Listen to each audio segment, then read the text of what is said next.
me when he refused to do so, firing the Attorney General Jeff Sessions for following Justice Department rules and recusing himself from the case, more than matched up with President Nixon's firing of special counsel Archibald Cox. Well, today, Speaker Nancy Pelosi said the House should not move toward impeachment, arguing that, to use her words, he's just not worth it. The greater question is whether impeachment has become a duty. If the majority of the House of Representatives believes Trump obstructed justice, as I believe it does, isn't there a duty to act? As the writer for The New Yorker put it this weekend, impeachment may not be may be too good for Trump and may yet prove just the thing for the country. Is it better to wait for such a constitutional explosion or to act now upon the lethal accumulation of public evidence Mr. Trump has already piled high? That's Hardball for now. Owen with Chris Hayes starts right now. Tonight on All In. Do we like Tucker? I like Tucker. A full-blown scandal at Trump TV. She's my friend and she's your friend, Justice Janine. Tonight, why Fox News is condemning one of its own. Is her adherence to this Islamic doctrine indicative of her adherence to Sharia law? As the president keeps lowering the bar. Does the president truly believe that Democrats hate Jews? Then, David Corn on new reporting about Mar-a-Lago and the massage parlor magnate selling access to the president. Plus, Mehdi Hassan on the fallout from his stunning Eric Prince interview. We just went through the testimony. There's no mention of the Trump Tower meeting in August 2016. Why not? I don't know if they got the transcript wrong. And Senator Sherrod Brown on how he decided not to run for president when All In starts right now. Good evening from New York. I'm Chris Hayes. There's breaking news right now on the scandal that is engulfing Fox News. More audio has been unearthed, which we have here exclusively, of one of the channel's primetime hosts using a homophobic slur, also calling the people of Iraq, and I quote here, semi-literate primitive monkeys, for whom he had, quote, zero sympathy because they, quote, don't use toilet paper or forks. There's also some pretty racially gross things said about Barack and Michelle Obama. The audio just broke. We'll play that for you shortly. There's never been in modern American life a single media outlet more important to a presidency than Fox News is for Donald Trump. Trump literally watches it all day. He live tweets Fox and Friends, or sometimes on delay because he DVRs it. He sends advertisements for it, informs his ideas, and they run interference for him. And it is impossible to know really where one ends and the other begins. Less than a week ago, disgraced Fox News executive Bill Shine was the White House communications director before he got turfed out. So if the president sits down at Mar-a-Lago on a Saturday night for an opinion on what's going on in the world, this is the kind of thing he might see. Omar wears a hijab, which according to the Quran 33:59 tells women to cover so they won't get molested. Is her adherence to this Islamic doctrine indicative of her adherence to Sharia law, which in itself is antithetical to the United States Constitution? Is her religious devotion antithetical to the U.S. Constitution? Great question. The on-its-face bigoted comment is not at all out of step for the rest of the rhetoric at Fox News, where anti-Muslim bigotry is a part of the routine programming. The network said in a statement, quote, "We strongly condemn Jeanine Pirro's comments about Representative Ilhan Omar. They do not reflect those of the network, and we have addressed the matter with her directly." Pirro, for her part, said, quote, "I did not call Representative Omar un-American. My intention was to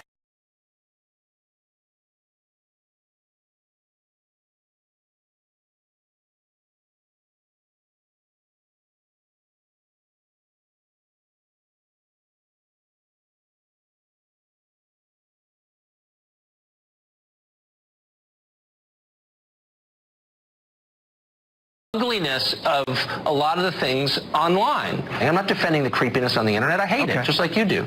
He does not defending the thing that he's defending. Of course, everyone knows what Tucker is doing when he says this, including white supremacists, who in recently leaked chats are praising Carlson for how he injects ideals of white nationalism into the discourse through this sort of cowardly disassociation with his own views. But Carlson's been doing this shtick forever. Media Matters has unearthed comments that Carlson made on Shock Jock radio program between 2006 and 2011 about, among many other things, when child rape is okay and defensible. You can tell from listening that they are not made in jest. child actually, rape. he's not in prison for that.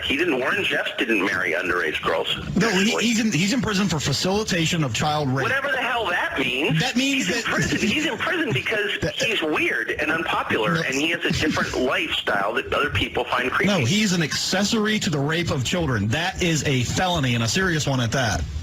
What do you mean an accessory? He's got some weird religious cult where he thinks it's okay to, marry underage girls, but he didn't do it. Why wouldn't the guy who actually did it, who had sex with an underage girl, he should be the one who's doing life? I'm not defending underage marriage at all. I just don't think it's the same thing exactly as pulling a child from a bus stop and sexually assaulting that child. The rapist in this case has made a lifelong commitment to live and take care of the person. So it is a little different. I mean, let's just be honest about it. Let's be honest about the distinctions between raping a child once and then raping a child and forcibly maintaining your control over them to rape them again. Carlson went to Twitter and did not apologize, saying Media Matters caught me saying something naughty on a radio show more than a decade ago, refused to express the, quote, usual ritual contrition. Here with you now, the president of the group that uncovered that audio of Tucker Carlson, Angela Corazon of Media Matters for America. You have new audio you have just published this evening. Yes. Where should we start? There's one clip in which he uses a homophobic slur. Yep. I think that we have that, which you've just published. Take a listen. Tuck, do you like coming on with us? Because I like you. I mean, I'm not trying to out on you, nothing, but I like you. Well, I like you too, and I mean that. You always say I mean that in a non way, but I actually mean it in a completely way. Yeah.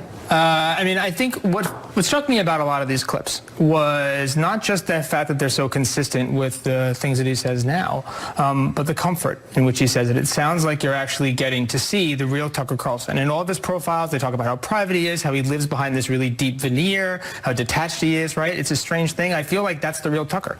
And that's the part that struck me. There's a casualness to it that just feels that that's not the only time he said that. Yeah, I mean, let me just say that my position on this is like the more information, the better. People should hear what, and Tucker obviously can defend himself, and he can own the things he says. Like, for instance, I hate the war. I'm not defending the war in any way, but just have zero sympathy for them as a culture, meaning Iraqis, a culture where people don't use toilet paper or forks. This is him in 2008. This is after hundreds of thousands of Iraqis have been killed. If I didn't like Canada, I wouldn't consider it worth invading. I mean, Iraq is a crappy place filled with a bunch of, semi-literate primitive monkeys. That's why it wasn't worth invading. I just want to say that, like, this stuff is just, honestly what his views are, and they shine through generally today, 10 years later. And there was this point where he said that he fantasized about a candidate running for president who basically promises to eradicate all of the Muslims, almost literally forecasting the appeal that Donald Trump would actually present to that audience. He has a long riff about how much a candidate would catch fire if they said, I'm sick of PC culture, I'm just going to basically kill a lot of Muslims. Exactly. And I think that if you tie that with Tucker's programming today, and I think that's why you see so much of a winking and nodding, before his show even launched, we actually found his new producers going into these chat rooms and posting. So on the Donald subreddit, announcing that their program was there, saying that they wanted to be a part of it, inviting ideas, and very consistently, there's always this segment that is a top story that's on the Chans or one of these communities, because he's elevating it and giving it oxygen and airtime. All right, this is the sort of argument, the devil's advocate argument here. Yeah. This was said 12, 13 years ago. Yep. During, I will note, his employment at this network. Yep. Not at Fox News. Correct. This was said a long time ago, and you're digging this up because you don't like him anyway. I understand why that's the case. If that was the case, if we just wanted to bombard with everything, then I would have taken a lot of the 100+ hours that we listened to of Bubba the Love Sponge and Tucker Carlson. I would have played a lot of random other clips because he said a lot of awful things that are objectionable. The reason why so he said stuff that you've chosen not to publish. Tons of it. The reason why we didn't, though, is precisely because of that. Not because I'm trying to be some nice guy or give him a favor, but because I think the argument for pulling this out now is, one, because of his relationship to the president and the consumption. Two, that I think it gives some context and insight into what he does nightly on his programming. And to the extent that they enrich that understanding, I think it is worthwhile. So that's why we focus on things that he said repeatedly and thematically, and that also echo his programming today. And I think that makes it much more relevant. There's a riff at one point about Michelle Obama acting like a, quote, sister. excessively black in the estimation of both the co-host and Tucker Carlson at one point. I think he used the characterization ghetto when he was referring to that. And there's also the idea that Barack Obama would still be a state senator if he were white, which is one thing that's said at a certain point. So a lot of the sort of racial themes, there's a lot of railing against the Congressional Black Caucus and political correctness. The Congressional Black Caucus exists to blame the white man for everything. I'm happy to say that in public because it's true. Everyone knows it's true. That's the kind of thing that would be said on his program. Again, these are in December, right? These are public and consistent views. This is not revealing a thing about the man's character or views. Angela Corson, of course, all that can be found at Media Matters website, so you can listen to the full clips, get the full context is all there. Here, talk about the pipeline between Fox News and the White House. Karine Jean-Pierre, spokesperson and chief public affairs officer from MoveOn.org, and Waleed Shahid, who is the spokesperson for Justice Democrats. I thought this was interesting. So when this broke over the weekend, again, this is not necessarily surprising stuff, although the quotes about the Iraqis make me viscerally enraged because it's disgusting bigotry. Don Jr. says, I think that real Donald Trump was the one to pave the way in response to the refusal to apologize, the ritual acts of contrition. He taught conservatives just because the mob wants to take the loss doesn't mean you have to. He showed conservatives how to fight and win for the first time in a long time. Do you think something's changed fundamentally in the discourse? No, I think this is at Fox. Let me just step back for a second. There's something that Angelo said that I thought that really rings true to me, which is when you listen or you hear Tucker Carlson on that radio show, it's casual, right? This is something that he's totally comfortable. When you see him on TV, some people might say, "Oh, it's an act." That's not really who he is. And now you know it is not an act. Anybody who thought it was, it isn't. He says these things casually, as if he's comfortable. These are his views. This is what he believes. Now, when it comes to Fox News, this is Fox News, right? They repeatedly, we hear hosts, analysts, we hear reporters are saying things that are racist, homophobic, Islamophobic, and misogynist. And this is who they are. And the reason why they do this is because it sells. It's because they're marketing to the people who are watching. And because I think also because it's part of a political project. I mean, it's both, right? Right. You're right. I mean, the political project is what's interesting to me. Obviously, I mean, hate crimes have gone up for the third time this year in this country. The FBI has reported that, and anti-Muslim sentiment in this country in 2017, in terms of hate crimes, was matched that right after 9/11. So there's obviously this dehumanizing rhetoric does impact Muslims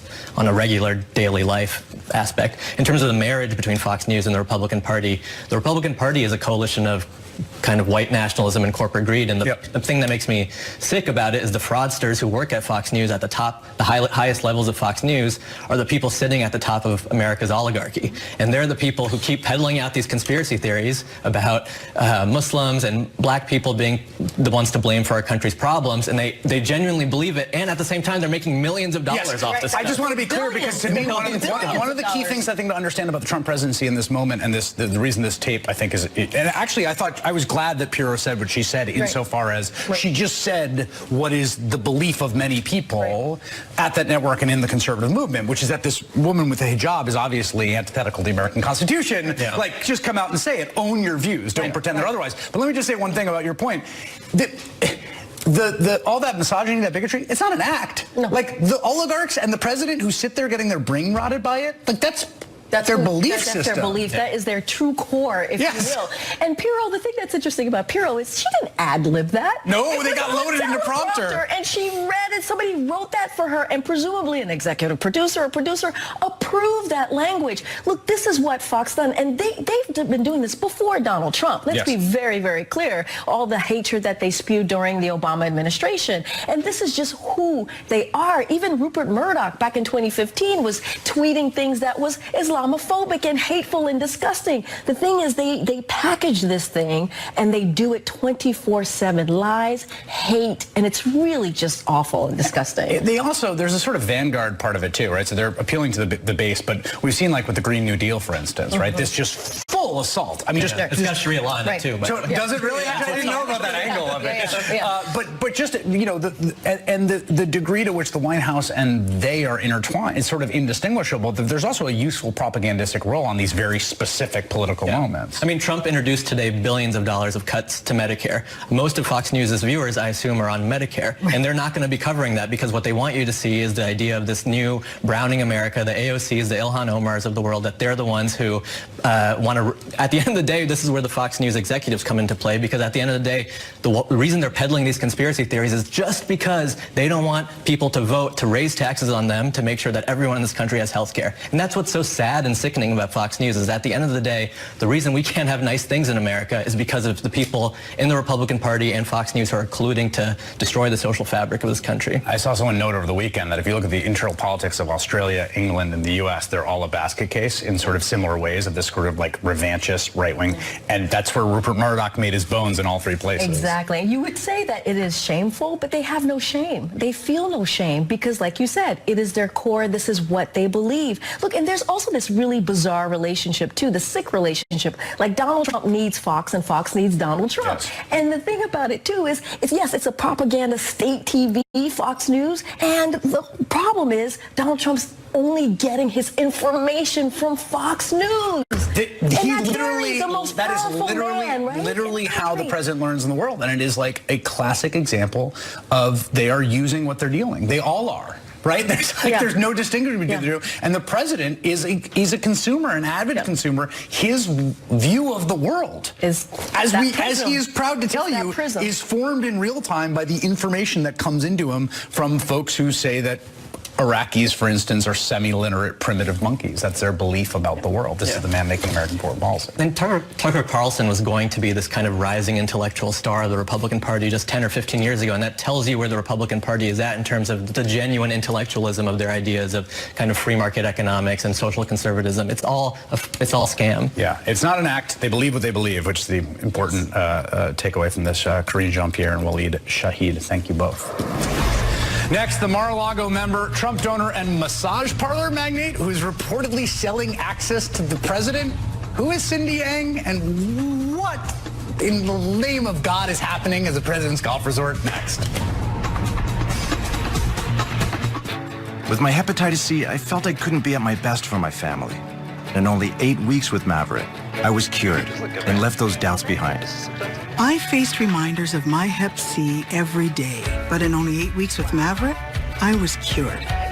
Even hanging with friends, I worried about my Hep C, but in only 8 weeks with Maverick, I was cured. Maverick is the only 8-week cure for all common types of Hep C.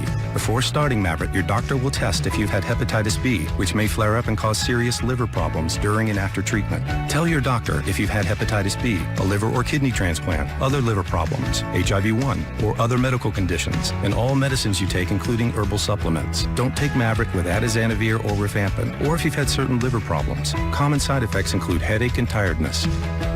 With Hep C behind me, I feel free. Fearless. And there's no looking back, because I am cured. Talk to your doctor about Maverick. If you suffer from ED and you've seen your doctor about the little blue pill, you know it can be expensive. And seeing the doctor and waiting at the pharmacy can be a hassle. What if I told you that a certain little blue pill just came off patent December 11th? And that same active ingredient that's in the little blue pill is now available in generic form. No more getting ripped off by the big pharma companies. Here's what you do.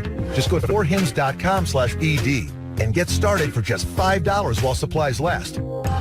With the money I've made on Poshmark, I've been able to pay for all our family's vacations. I could pay for my wedding just on what I've made from Poshmark. I've made over $10,000 and I was able to buy my new car. Download the free Poshmark app now. Hi, I'm Jesse. And I'm Ben. We started Hubble because contact lenses are too expensive. At Hubble, our fresh daily contacts are affordable and delivered straight to you. Get your first 2 weeks free at HubbleContacts.com. By now, you've probably seen photos of a certain Republican donor with Donald Trump. Her name is Cindy Yang, and last week, the Miami Herald reported that she founded, though no longer owns, the Day Spa in Florida, where the owner of the New England Patriots football team, Robert Kraft, was arrested for soliciting prostitution. And that, in a really bizarre twist, she had attended a Super Bowl party this year with Kraft and his buddy, President Donald Trump, at the president's West Palm Beach Country Club. Yang faces no charges in connection with Kraft's arrest or the